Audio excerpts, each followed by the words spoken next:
ഓം ശാന്തി. പലപ്പോഴായി ജീവിതത്തെ മോട്ടിവേറ്റ് ചെയ്യാനും പവർഫുള്ളാക്കാനുള്ളതായിരിക്കുന്ന പല കാര്യങ്ങളും നിങ്ങളുമായിട്ട് ഞാൻ പങ്കുവച്ചിട്ടുണ്ട്. പലരുടെ ഭാഗത്തുനിന്നും അതിനെക്കുറിച്ച് ഒരുപാട് നല്ല കമൻറ്റുകളും കോളുകളും കിട്ടി. ഞാനും സന്തോഷിക്കുന്നു. ഒപ്പം ഇന്ന് ഞാൻ നിങ്ങൾക്ക് പറഞ്ഞു തരാൻ പോകുന്ന ഈ 3 കാര്യങ്ങൾ നിങ്ങളുടെ ജീവിതത്തിൽ കൊണ്ടുവരികയാണെങ്കിൽ എല്ലായ്പ്പോഴും നിങ്ങൾക്ക് സക്സസ് ആവാൻ പറ്റുന്നത് എൻ്റെ ഉറപ്പാണ്. എനിക്ക് ആ കാര്യമാണ് നിങ്ങൾക്ക് പറഞ്ഞു തരാൻ പോകുന്നത്. ഈ ടെക്നിക്സിൻ്റെ പേരാണ് 60 minutes, 45 minutes and 30 minutes technique. എന്താണ് 60 minutes? രാവിലെ ഉണർന്നാൽ ആദ്യത്തെ 1 മണിക്കൂർ സമയം അത് നമുക്കുള്ളതാണ്.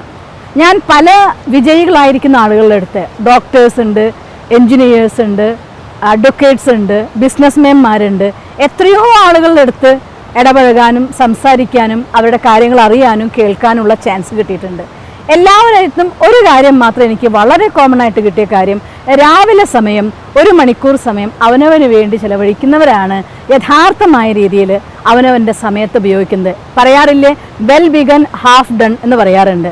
ആരാണോ ആദ്യം ആരംഭം നന്നാക്കുന്നത് അവർക്ക് ബാക്കി പകുതി നന്നായി എന്ന് പറയും. രാവിലെ ഉണരുമ്പോൾ തന്നെ വീക്കാണെങ്കിൽ, ക്ഷീണാണെങ്കിൽ അത് അന്നത്തെ ദിവസം മുഴുവൻ നമ്മുടെ ജീവിതത്തെ ബാധിക്കും. അതുകൊണ്ട് ഉണർന്ന സമയത്തെ ഫ്രഷ് ആക്കി വെക്കാൻ വേണ്ടി ഉണർന്ന് അരമണിക്കൂർ സമയം നമ്മൾ എക്സസൈസിനും അരമണിക്കൂർ സമയം മെഡിറ്റേഷനും വേണ്ടി നിങ്ങൾ ചിലവഴിക്കേണ്ടത് വളരെ അത്യാവശ്യമാണ്. പിന്നെ കഴിയുമെങ്കിൽ കുറച്ച് സമയം പഠിക്കാൻ, പോസിറ്റീവായിട്ടുള്ള കാര്യങ്ങൾ മനനം ചെയ്യാൻ, മഥനം ചെയ്യാൻ, ഇതൊക്കെ ഏറെ നല്ല കാര്യങ്ങളാണ്. അതുകൊണ്ട് 1 മണിക്കൂർ സമയം അവനവന് വേണ്ടി ചിലവഴിക്കണം. സപ്പോസ് നിങ്ങൾ 6 മണിക്ക് എഴുന്നേൽക്കുന്ന ആൾ, നിങ്ങൾക്ക് അതിനുള്ള സമയമില്ല എങ്കിൽ 1 മണിക്കൂർ നേരത്തെ ആക്കി ഉറക്കം കുറച്ചിട്ടാണെങ്കിലും ആദ്യത്തെ 1 മണിക്കൂർ നമുക്ക് വേണ്ടി ചിലവഴിച്ചേ പറ്റൂ. പിന്നെ രണ്ടാമത്തെ കാര്യം 45 minutes. അതെന്താ? ഇന്നത്തെ ലോകത്തുണ്ടല്ലോ മൊബൈൽ, കമ്പ്യൂട്ടർ, ഇൻ്റർനെറ്റ്. ഒരു പ്രാവശ്യം യൂട്യൂബിലൊന്ന് കയറി ഒരു വീഡിയോ കാണാൻ തുടങ്ങിക്കഴിഞ്ഞാൽ ഒന്നിൽ നിന്ന് അതുപോലെ അടുത്തത് എത്ര നേരമാണ് യൂട്യൂബിൽ അഥവാ മൊബൈലിൽ നമ്മൾ കഴിഞ്ഞു പോയത് നമുക്കറിയേയില്ല. അങ്ങനെ വിശാലമായിരിക്കുന്ന ഇഷ്ടമുള്ള ടോപ്പിക്സിൽ ഇഷ്ടമുള്ള സ്റ്റൈലിലുള്ള പ്രോഗ്രാംസ് അൺലിമിറ്റഡ് ആണ്.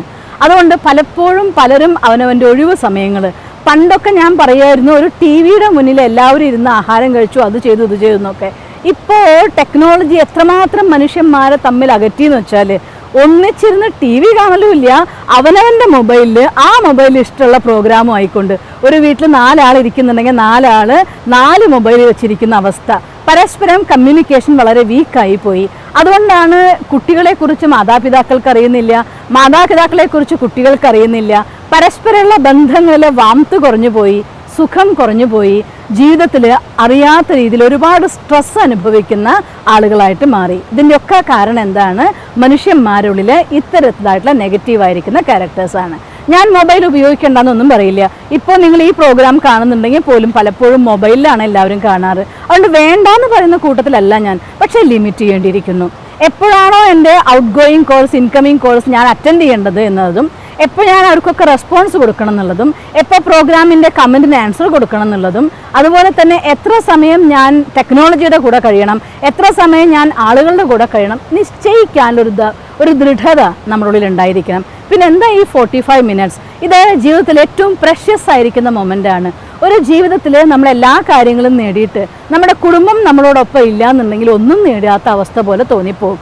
അതുകൊണ്ട് വീട്ടുകാർക്കൊപ്പം സംസാരിക്കാൻ, നിങ്ങൾ ജോലിക്ക് പോയിക്കോളൂ, കാര്യങ്ങൾ ചെയ്തോളൂ, എല്ലാം ചെയ്തോളൂ, പക്ഷെ 45 മിനിറ്റ് സമയം നിങ്ങളുടെ കുടുംബം, നിങ്ങളുടെ ഭാര്യ, നിങ്ങളുടെ മക്കൾ, അല്ലെ നിങ്ങളുടെ ഭർത്താവ്, നിങ്ങളുടെ മാതാപിതാക്കൾ, അവർക്കൊപ്പം സ്പെൻഡ് ചെയ്യാനും കാര്യങ്ങൾ സംസാരിക്കാനും, നിങ്ങൾ ആ സമയത്ത് ഫോൺ അറ്റൻഡ് ചെയ്യാനായിട്ട്, ആ സമയത്ത് ഇടയിൽ കൂടെ വാട്സപ്പിൽ മെസ്സേജ് കൊടുക്കാനായിട്ട്, ഇടയിൽ കൂടെ കമൻസിന് ഉത്തരം കൊടുക്കാനായിട്ടൊന്നും നിൽക്കരുത്. ആ സമയം മാറ്റി വെച്ചുകൊണ്ട് സാധനങ്ങളൊന്നുമില്ലാതെ നമ്മൾ തമ്മിലുള്ളതായിരിക്കുന്ന ഒന്നിച്ചുള്ള വർത്തമാനം, ഒരു മീറ്റിംഗ്, ഫാമിലി മീറ്റിംഗ് എന്ന് വേണമെങ്കിൽ നിങ്ങൾ പേരിട്ട് വിളിച്ചോളൂ. പക്ഷേ 45 മിനിറ്റ് സമയം അവനവൻ്റെ അന്നത്തെ കാര്യങ്ങൾ പങ്കുവെക്കാൻ, മക്കളുടെ കാര്യങ്ങൾ അറിയാൻ, മാതാപിതാക്കളുടെ നല്ല കാര്യങ്ങൾ മക്കളെ കേൾപ്പിക്കാൻ, ഷെയർ ചെയ്യാൻ, ഇങ്ങനെ ഒത്തുചേരുമ്പോൾ ആനന്ദം അനുഭവിക്കുന്ന ഒരു 45 മിനിറ്റ് നിങ്ങളുടെ ജീവിതത്തിൽ ഉണ്ടായിരിക്കണം. ഒരു ദിവസം ആ 45 മിനിറ്റിന് ഒരുപാട് വാല്യൂ ആണ്. ഡേ ബൈ ഡേ നമ്മുടെ കാര്യങ്ങളിലെ തിരക്ക് കൂടിക്കൊണ്ടിരിക്കും, പ്രശ്നങ്ങൾ കൂടിക്കൊണ്ടിരിക്കും. പക്ഷേ ഈ 45 മിനിറ്റ് നിങ്ങൾക്ക് തരുന്ന റിലാക്സേഷൻ ബാക്കി എല്ലാ സമയത്തും പ്രവർത്തിക്കാനുള്ള ഊർജ്ജം നിങ്ങൾക്ക് തന്നേക്കും. അതുകൊണ്ട് 45 മിനിറ്റ് സമയം നിങ്ങളുടെ ഫാമിലിക്ക് വേണ്ടി സ്പെൻഡ് ചെയ്യാൻ തയ്യാറാവണം. പിന്നെ ബാക്കി അരമണിക്കൂർ സമയം 30 മിനിറ്റ്സ് രാത്രി ഉറങ്ങും മുന്നുള്ള സമയവും. ഒരു ദിവസത്തെ മുഴുവൻ കാര്യങ്ങൾ ചെയ്ത് ക്ഷീണിച്ച് അവശരായി എങ്ങനെയെങ്കിലും ഒന്ന് പോയി കിടന്നാൽ മതി എന്ന് വിചാരിച്ച് നിങ്ങൾ ഉറങ്ങുമ്പോൾ പലപ്പോഴും ജീവിതത്തിൻ്റെ തിരക്കുകൾ കൊണ്ടും ടെൻഷൻ കൊണ്ടും മടുപ്പ് കൊണ്ടും മൂഡ് ഓഫ് കൊണ്ടും ഇങ്ങനെയൊക്കെ മനുഷ്യന്മാർ വിചാരിക്കാറുണ്ട് എങ്ങനെയൊന്ന് പോയി വീണാൽ മതി, അഥവാ എന്തെങ്കിലും കണ്ടു കിടന്ന് ഉറങ്ങുക, എന്തെങ്കിലും കേട്ട് കിടന്ന് ഉറങ്ങുക, എന്തെങ്കിലും നോക്കി നോക്കി നോക്കി ഉറക്കം വരുമ്പോൾ ഉറങ്ങും. ഇങ്ങനെ പല രീതികളിലും പലരും പറയാറുണ്ട്. പക്ഷേ ഉറങ്ങും മുന്നേ നമ്മുടെ ശരീരത്തിനെ ശുദ്ധാക്കി എന്തൊക്കെ ചെയ്യണം എന്നൊരു വീഡിയോ നമ്മൾ വ്യക്തമായി തന്നെ ഇട്ടിട്ടുണ്ട്. അതുകൊണ്ട് അരമണിക്കൂർ സമയം നമ്മൾ മറ്റെല്ലാത്തും നമ്മൾ വിഡ്രോ ചെയ്ത് നമ്മളെ സ്വയം അറിയാൻ, സ്വയം അവനവനെ ചെക്ക് ചെയ്യാനായിട്ട് അവനവനെ ഒരു ഓഡിയോ വീഡിയോ വിഷ്വൽ നമ്മുടെ മുന്നിൽ കൊണ്ടുവരിക. നമ്മുടെ കർമ്മങ്ങളുടെയും നമ്മുടെ വാക്കുകളുടെയും നമ്മുടെ പ്രവൃത്തികളുടെയും ഒരു വിഷ്വൽ കൊണ്ടുവന്നുകൊണ്ട് അതിൽ തെറ്റായ കാര്യം എന്തുണ്ടോ അതിനെ തിരുത്തിക്കൊണ്ട് ശരിയായ കാര്യത്തിൽ നമ്മൾ ചെയ്യാനും നേടിയെടുക്കാനും വേണ്ടിയുള്ളതായിരിക്കുന്ന 30 മിനിറ്റ്സ് അത് വളരെ നിർബന്ധമായിട്ടുള്ള കാര്യമാണ്. ഇങ്ങനെ ഈ 3 കാര്യങ്ങൾ രാവിലെ 1 മണിക്കൂർ സമയം നിങ്ങൾ മെഡിറ്റേഷനും നിങ്ങളുടെ എക്സസൈസിനും പിന്നെ കുറച്ച് സമയം പഠിക്കാനും വേണ്ടി കണ്ടെത്താമെങ്കിൽ ഫാമിലിക്കൊപ്പം 45 മിനിറ്റ് സമയം നിങ്ങൾ വളരെ ഇൻട്രസ്റ്റോട് കൂടി താല്പര്യത്തോടു കൂടി with whole heart with full present, അതും കൂടെ ഞാൻ പറയാം 45 മിനിറ്റ് സമയം വെച്ചിട്ടുണ്ട് അതുകൊണ്ട് പോയേ പറ്റൂ, അത് കഴിഞ്ഞിട്ട് ഇങ്ങോട്ട് വരട്ടെ എന്ന് പറഞ്ഞ് നിങ്ങൾ ചെയ്യുകയാണെങ്കിൽ ഒരിക്കലും ഹോൾ ഹാർട്ടഡ് ആയിരിക്കില്ല, ഹാഫ് ഹാർട്ടഡ് ആയിരിക്കും. അതുകൊണ്ട് വിത്ത് ഹോൾ ഹാർട്ടഡ് മീൻസ് നിങ്ങളുടെ മനസ്സും ബുദ്ധിയും സഹിതം നിങ്ങളുടെ കുടുംബത്തിൻ്റെ കാര്യങ്ങൾ അറിയാനും മനസ്സിലാക്കാനും നിങ്ങൾ ഉപയോഗിച്ചുകൊണ്ട് നിങ്ങൾ കാര്യം ചെയ്യുമെങ്കിൽ രാത്രി ഉറങ്ങും മുന്നുള്ളതായിരിക്കുന്ന നിങ്ങളുടെ ചിട്ട ഈ 3 കാര്യം ആര് തൻ്റെ ലൈഫിലെ ഭാഗമാക്കുന്നു അവർ തീർച്ചയായിട്ടും ജീവിതത്തിൽ സ്ട്രെസ് മാനേജ് ചെയ്യാനും സാധിക്കും, സക്സസ്സിനെ സ്വന്തമാക്കാനും സാധിക്കും. നിങ്ങൾക്ക് അങ്ങനെ സാധിക്കട്ടെ എന്ന് ഞാൻ ഈശ്വരനോട് പ്രാർത്ഥിക്കാം. ഓം ശാന്തി.